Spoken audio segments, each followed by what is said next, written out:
Trolley रे बुहा हेले दुष्कर्म पीड़िता निष्कट परवर्ती प्रसंग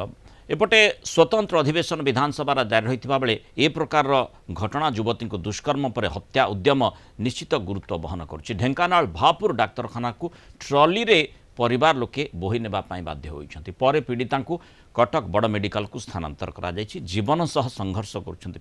पीड़िता एजाए धरा पड़िनी अभियुक्त तीनिटी टीम गठन करी केवल विभिन्न स्थान में ढेंकानाल पुलिस चढ़ाऊ करुछि सदर थाना अधिकारी सदर एसडीपीओ जोरदार तदंत करुछन्ति अन्यपटे आज गाँव में बीजेडी प्रतिनिधि दल पहुंची पीड़िता परिवार लोकों सह आलोचना करने सह दोषी विरुद्ध में दृढ़ कार्यानुष्ठान दाबी करिसेंति घटनाटी गत सोमवार दिन होइतिला रिपोर्ट होइछि महिला को एकाकी पाई दुष्कर्म करने पर मुह को अभियुक्त हानि देथिबा अभियोग होइछि महिला को भापुर डाक्तरखाना को ट्रली रे आनिथिले परिवार लोके फोटो एबे सोशल मीडिया रे वायरल हेबा परे विभिन्न महल रे असंतोष प्रकाश पाइछि आमे थाना डी 4 दिन हेलानी जाउछु आउ हमकु गुटे सार कहले तमे एठी आइगी गहळी करूज आउ तम हां कहले गहळी करूज एठे रही पार किछि नाही हमकु कहले जिंदी आमे रागेरे सब उठिगी के जानि से कोन पई कहू दिनी आमे जानि पारुनी तापर से गाधौजी ताको पछ करे आइगी दी गुइठा मारिकी ताको बुड़े उठै से शुद्ध से संपी जी ताको बुड़े उठै ताको ए भीतर ता चेता नाही ताको कर नेला जिंदी घुसरी तापर से माने बेहुच नाही तापर ताको रेप करिकी पूरा उद्धूत माने बरात करा जाइकी ताई मुहंडा पूरा बहुतरे बाडेची कहि पारिबि ना आखिरा फुटी जाइछि ना विश्वास कर 4 ठाण सिले जाइछि एडू एतक बाड़ेगी ता मुह कान छतु कर देइछि। ढेंकानाल रिपोर्टर अथय साहू जोड़ी अधिक सूचना अथय जो भाव में ये अभावन घटनाटी घटी एपटे महिला स्वतंत्र अधिवेशन जारी रही प्रसंगटी निश्चित भाव में गुरुत्वपूर्ण कारण जो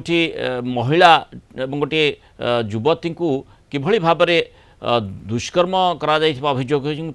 मुह को हानि दि जाइथिला बाध्य होई परिवार लोके ट्रली रे नैथिले वर्तमान कथा आसुची जे तांकर अवस्था कौन रही एवं ए घटना रे जे अभियुक्त रही ता निकट रे पुलिस पहुंचीबा कौन प्रयास करुछि देखंतु मुनाल जहाँकि ढेंकानाल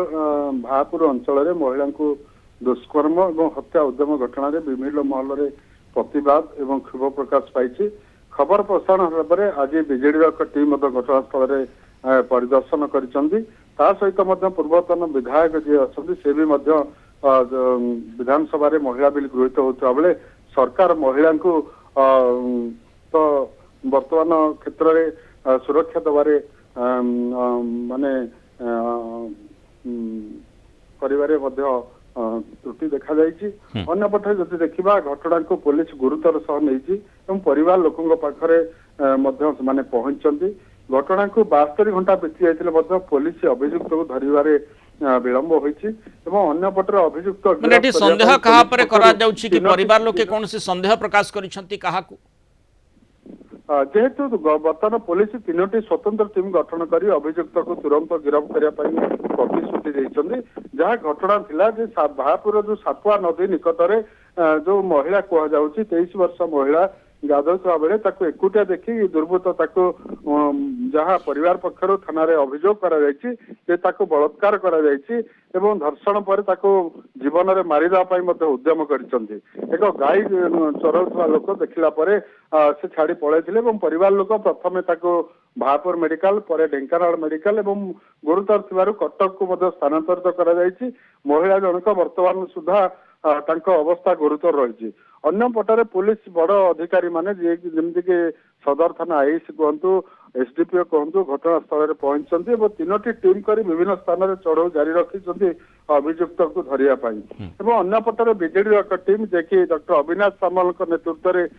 पीड़िता ग्राम में पहुंची महिला किभली सहायता मिलिबो तुरंत अभियुक्त को किभली गिरफ्त करेंगे एवं महिला को सुरक्षा देवारे सरकार वर्तमान से भली कौन पदक्षेप ग्रहण कर विरोधी माने दाबी कर मुनाल बहुत धन्यवाद अथय जो भली भाव में अति सांघातिक घटनाटी घटी जेतेबेले घटना संपर्कित सूचना भी जे शुणुथिबो निश्चित भाव में तार माने